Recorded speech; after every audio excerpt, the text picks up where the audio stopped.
you told a joke that that Kevin Hart got a little lucky. He said Chappelle went to Africa and Katt went to jail. Here's the deal. I believe in luck more than I do hard work. Yeah. There was a period when Kevin, who I love Kevin, we kept bragging about him being the hardest working comic in the world. And I very casually, I was like, well, just, I get that. I get that. It was when everyone was like, I wake up at 2 in the morning and I get to the gym by 2:30. And I was like, I want to hear about your luck. Because the luck it's just as important. Mm-hmm. And it kind of makes you a little more relatable sometimes. Correct.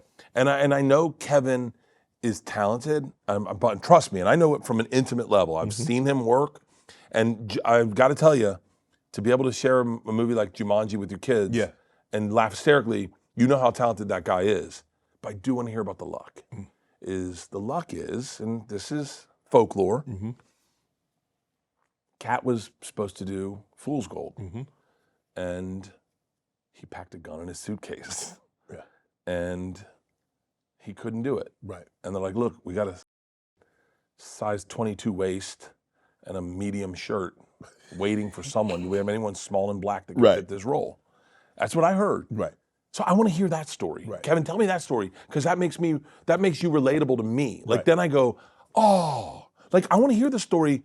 So I've always led with those stories of like the luck. And sometimes, comics, big breaks are with luck. Like, and I don't want to whittle this down to that's all they are, but that's the truth. Is sometimes you need that thing. I'll break it down, okay? Bill Burr. I love Bill Burr. Yes. Love Bill Burr. Bill Burr had a viral video of him getting heckled in Philly that went crazy big on the internet. Now, it's luck. He went up. They started, you ever seen this? It's, dare I say, and Bill would disagree, better than the Bernie Mac Def Jam. Wow. Bill Burr goes on stage at the Spectrum in Philly or whatever. And they had already heckled the guy in front of him. Wasn't a great crowd. They started heckling him. There's a list of comics going on. Bill's supposed to do 12 minutes. And he starts doing a joke, and it doesn't work. And they start booing him. And he goes, you know what? You, Philly. Your city sucks. And he starts making fun of them. And then he looks at the clock. He goes, no. You're not getting me out of here.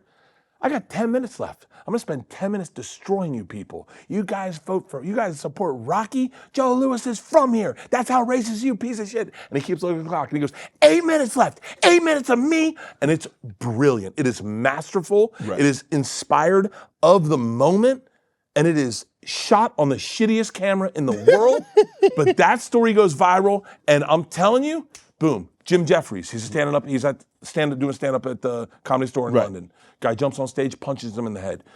Jim Jeffries had a manager, Brett Vincent, who was very familiar with the internet. And he grabbed that video from the security cam, posted it on MySpace. Jim Jeffries goes viral for that one moment. Joe Rogan confronts Carlos Mencia on stage. Brian Redband shoots it, posts it. Now, Joe Rogan's moment goes viral, but he gets in a lot of trouble. He gets kicked out of the Comedy Store. His agent drops him. He has to refocus on himself. He starts his podcast. Now look at Joe today. Every comic has that one lucky moment, that one crazy moment that happens to them. And that makes you relatable. If you just tell me you're the hardest working guy in the world, I go, okay. Because there are a lot of people who work hard that don't make it. There's guys watching this right now that are driving to go dig a ditch. Yeah. And they're like, I work hard at this ditch, but where's my luck? Right. I believe in luck more than I do hard work. Wow. You lost it all. Lost everything. Built back up. Yeah. Did you believe you could build it back up? You're like, damn, how did I lose it? What did I do wrong? Where did I go wrong? And if I ever get back in this situation again, I promise you it won't happen again. I wish I was that insightful. No, I was like, that. Were you married when you lost everything? So I've never been good with money. I made a ton of money when I was very young. 26 to 30 years old, I made a ton of money. Yeah. And I remember one time my business manager was like, "Are you sick?" I was like, "What?" And he's like, "You're spending money like you have cancer." Like, and so I took my wife to Europe. By dating at the time, I took her to Europe. Fly first class. I didn't know $1,300 versus $13,000. Right. And then We get pregnant with Georgia. We're married. I'm like, I say casually, I'm going to take a couple months off to be here for the birth. Huh? I was like, I'll take, June Yeah. and July off, so I'm here for the birth. And my business manager calls me and he's like, yo, you owe $60,000 in taxes. I was like, cool. He's like, well, you only have $20,000 in your account. And I was like, well, where's the rest of the money? He's like, you spent it. I was like, well, what do I do? And he's like, I don't know. And I was like, what the f-? I called my dad. My dad laughed. I've never heard my dad laugh so hard. I thought he was having a stroke. And he was like, this is what it's like to be a man. Right. He was like, good luck. He goes, figure it out, buddy. And I think those are the moments that define you as an artist also and define you as a man, is when you go, all right, time to buckle down and I'm just going to do the road and I'll figure it out. I also am someone that I don't think about money, and I always figure it's going to show up. Yes. I remember one time my wife was like, we were broke and we had 2 kids, and she got really upset and started crying, and she goes, I think I'm bad luck. And I went, what? She goes, you have had all this success and then you meet me and all the success goes away. I was like, no. Stop. I go, I have so much good luck that my good luck will overwhelm you. Right. And you're going to be lucky soon. Don't worry. We're going to get through this. And I really, honestly, I just always believe money will show up. My wife grew up poor and just doesn't not, when you have that mentality of like always not having, you're afraid money's not going to show up. And I'm not saying I grew up rich. I didn't, but I definitely didn't grow up poor. Correct. I know you were raised by your grandmother. I had a great relationship with my grandmother, but I didn't, like I